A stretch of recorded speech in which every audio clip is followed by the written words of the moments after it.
Dia mempunyai tangan-tangan di bidang legislatif.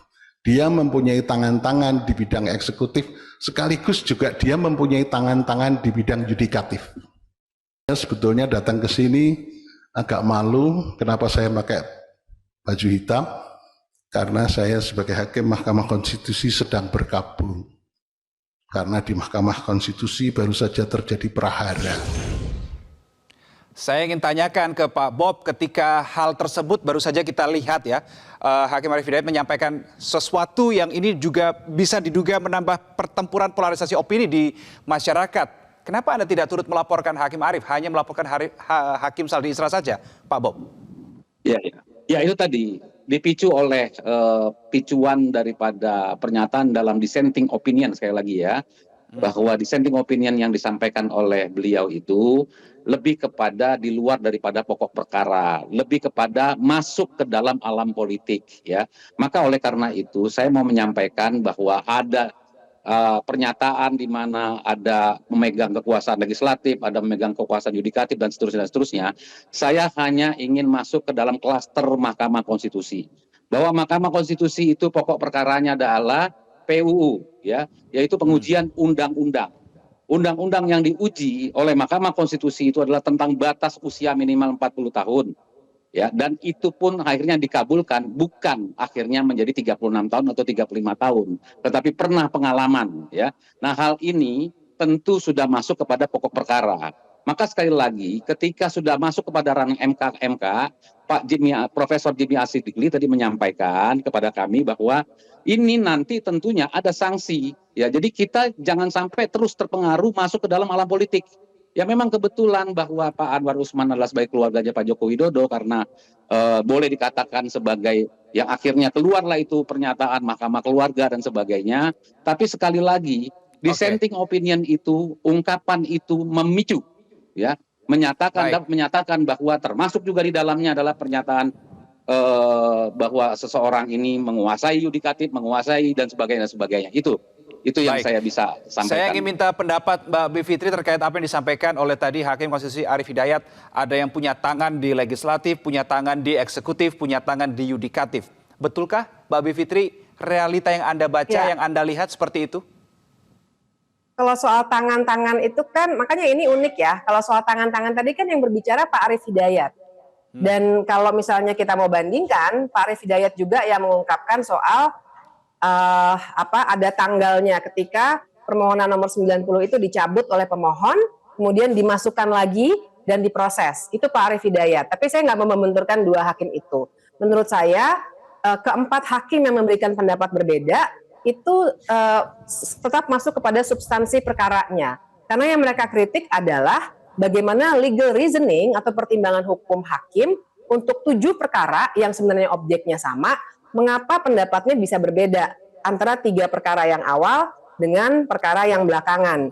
Padahal bedanya hanya beberapa hari. Nah, menurut saya itu bagian dari mengkritik legal reasoning. Jadi bahkan Saldi Isra dalam pendapat opininya tidak bicara itu soal yudikatif, legislatif, tidak berbicara itu. Tapi dia membicarakan bagaimana pendapat hakim itu keluar dari penalaran hukum yang wajar. Nah, istilah penalaran hukum yang wajar atau legal reasoning ini juga sering sekali memang digunakan oleh Mahkamah Konstitusi untuk menilai apakah perubahan, tadi dikatakan misalnya open legal policy, apakah boleh diputuskan oleh hakim atau tidak. Seandainya pun ingin diputuskan oleh MK, legal reasoningnya harus kuat, karena mereka sudah membangun sendiri paling tidak 7 putusan sebelumnya, kalau usia atau syarat-syarat pemilihan itu bukan wewenang Mahkamah Konstitusi, tapi wewenang dari pembentuk undang-undang. Jadi kalau ada perubahan, legal reasoningnya harus kuat untuk memberikan alasan mengapa perkara itu dikecualikan. Nah, ini yang tidak ada. Jadi menurut saya pendapat Saldi Isra maupun 3 orang lainnya itu tetap masuk ke pokok perkara, tidak mengungkapkan hal-hal yang tidak seharusnya diungkapkan, maka tidak melanggar etik gitu. Oke, saya ingin kembali ke Pak Bob. Tadi Anda mengatakan bahwa kepada Anda, Ketua MK Jimli Asyidiki sudah mengatakan bahwa ini tentu ada sanksi. Pak Bob, Anda tidak curiga ini belum ditelisik terlalu dalam saja, Ketua MK sudah memastikan akan ada sanksi di situ? Ya, itu sudah barang pasti karena MK-MK itu adalah wujud daripada lembaga kode etik ya, pemeriksa atau pengawas bahkan penindak daripada pelanggaran kode etik bagi hakim konstitusi. Kembali tadi saya juga sebagai seorang advokat ya, bahwa tadi ada penyampaian ada 3 yang serupa kenapa ini bisa berbeda ya putusan ini yang di PU 90 ini. Jadi kita jangan sampai lupa Mbak bahwa setiap pengujian undang-undang itu terdiri daripada posita dan petitum. Nah, posita dan petitum ini bisa saja berbeda-beda sekalipun itu ada kemiripan karena yang diuji itu undang-undangnya sama, itu Undang-Undang Nomor 7 tentang batas minimal atau maksimal usia. Ya, karena objek perkaranya adalah sama, maka boleh jadi itu menjadi persepsi yang sama juga, perkara-perkara yang jumlahnya sama tadi. Nah, tetapi sekali lagi yang saya mau katakan di sini bahwa saya sangat tidak respons dengan bahasa tentang mahkamah keluarga ya, karena yang mengajukan atau yang menguji undang-undang ini adalah orang-orang yang memang betul-betul capable. Dan jangan lupa bahwa orang datang ke Mahkamah Konstitusi itu adalah karena mengalami kerugian konstitusional.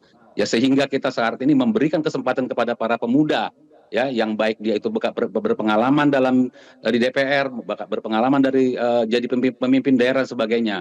Ini kita bisa jadikan jurisprudensi. Apalah sebagai seorang cawapres, seorang Gibran. Inilah yang dikhawatirkan oleh orang sesungguhnya. Ya, cawapres itu terikat dengan capres. Dan sekali lagi berbicara dengan terikat, putusan ya MK PUU nomor 90 itu adalah final and binding ya, bahwa tentang MK-MK yang akan diputuskan nanti itu tidak akan dapat merubah putusan. Menurut saya tidak akan dapat merubah putusan yang sudah ada ya.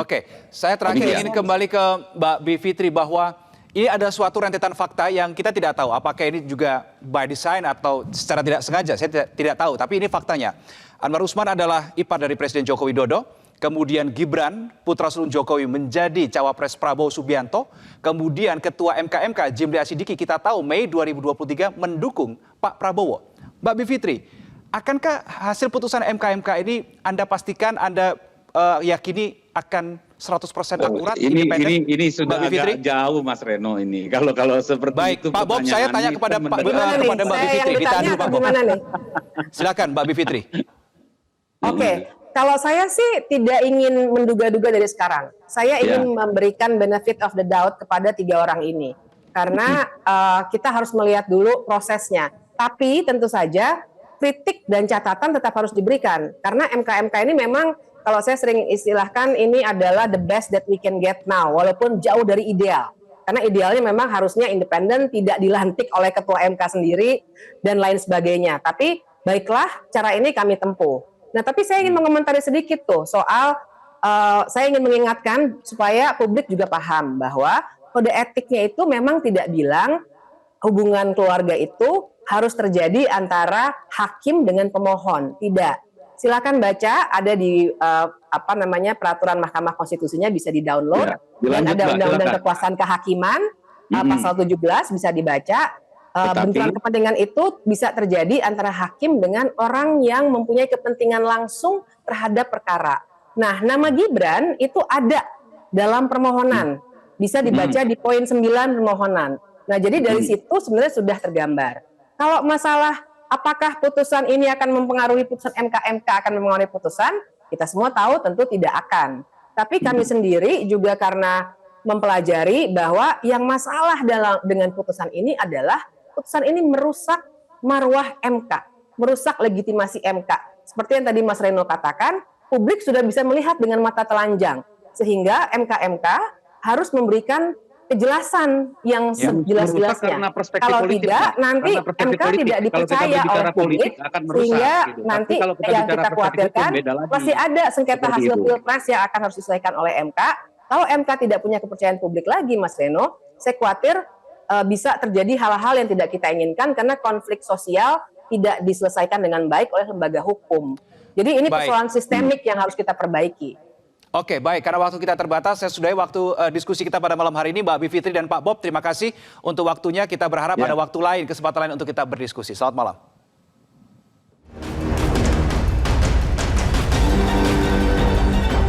Muncul pertanyaan lanjutan. Haruskah mahkamah bergerak sejauh itu?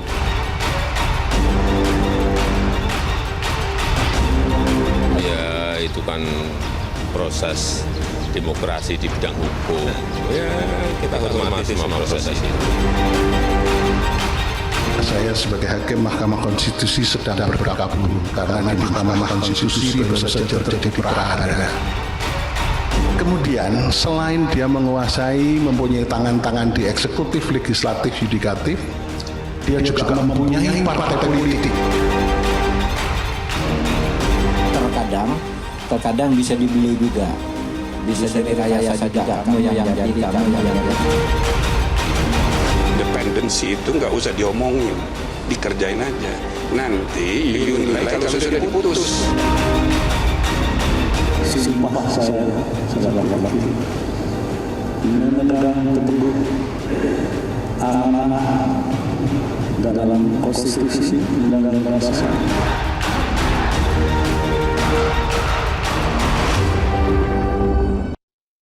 Jelajahi cara baru mendapatkan informasi. Download Metro TV Extend sekarang.